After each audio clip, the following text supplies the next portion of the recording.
गुरु की महिमा। गुरु गीता भाष्य। गुरु की महिमा वेद, उपनिषद, पुराण, श्रुति, स्मृति, आख्यान सभी में विद्यमान है। ईश्वर के अन्वेषण, ईश्वर के अनुरागी तथा इस दर्शन, इस सानिध्य प्राप्त करने का एकमात्र कारक सिर्फ केवल गुरु हैं। परंतु गुरु की खोज, सद्गुरु की प्राप्ति होना दुष्कर, दुरूह तथा विकट है। हर धर्म में, चाहे इस्लाम हो, जैन हो, बौद्ध हो, ईसाई हो, यहूदी हो, सभी धर्मों में अपने इस साधना में गुरु की, सद्गुरु की, समर्थ गुरु की खोज व प्राप्ति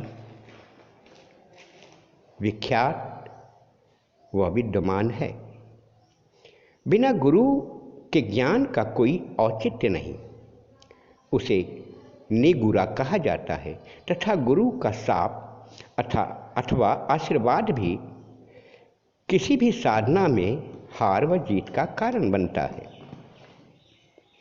ज्ञान को सर्वोच्च साधना, सर्वोच्च शस्त्र की उपमा दी गई है।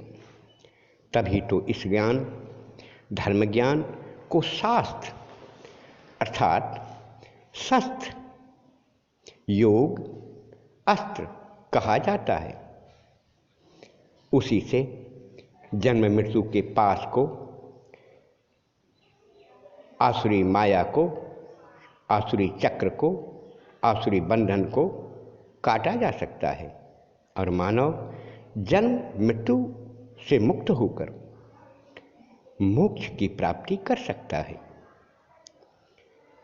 तभी तो सिकंदर के भारत विजय अभियान के आगमन के समय सिकंदर का गुरु का निवेदन कि गुरु श्रेष्ठ, आपके लिए मैं हिंदुस्तान से क्या सौगात लाऊंगा। तब उनके गुरु ने सिर्फ इतना कहा कि मेरे लिए देवभूमि, यज्ञ भूमि, पुण्य भूमि आर्यावर्त भारत से सादर एक गुरु को साग्रह, अनुनय, विनय के साथ बल प्रयोग नहीं, मुझे भारतीय सद्गुरु का दर्शन करा देना। भारतीय परंपरा, भारतीय ज्ञान विज्ञान, भारतीय धर्म, भारतीय सभ्यता की महानता व श्रेष्ठता को दर्शाता है। गुरु की खोज व किसी को अपना गुरु बनाना भी एक बेहद खतरनाक तथा जानलेवा कार्य है, क्योंकि गुरु शिष्य का संबंध पति पत्नी जैसा है। एक का सत्कार्य व कुकार्य दूसरे को भी भोगना पड़ता है तथा कुटिल और कपटी गुरु अपने शिष्य के साथ धोखा, फरेब, जालसाजी व हत्या या बलि का कारण भी बनता है। इसी तरह एक उदाहरण में एक समर्थ गुरु अपने शिष्यों को अपने आश्रम में विद्यादान, ज्ञान दान करते थे। उनकी चर्चा देश विदेश सभी जगहों में विख्यात थी। दूर दूर के धनी गरीब सभी धर्मों के लोग ज्ञानार्जन के लिए उनके यहाँ आते, उनका सानिध्य प्राप्त करते, ज्ञान प्राप्त करते और अपने जीवन को सफल बनाते। उसी में एक शिष्य की शिक्षा समाप्त होने की थी। उन्होंने अपने शिष्य से कहा कि तुम्हारी शिक्षा समाप्त हो चुकी है, अपने घर लौट जाओ और गार्हस्थ जीवन व्यतीत करो। और प्रस्थान का समय अर्धरात्रि, रात्रि के 12 बजे बताया। पक्ष भी अमावस्या थे। महाभाद्र पक्ष भादो मास था तथा आकाश में घने काले बादल भी आच्छादित थे। चारों तरफ नदी तालाब लबालब जल से भरा था। ठीक 12 बजे अर्धरात्रि को गुरुजी ने शिष्य को जगाया और प्रस्थान की अनुमति दी। शिष्य ने कहा कि गुरुवर, इस अंधेरी भयावह रात में मैं कैसे घर पहुंचूंगा? गुरु मुस्कुरा दिए। अंदर से एक छोटा सा जलता दीपक लाया और उनके हथेली पर रख दी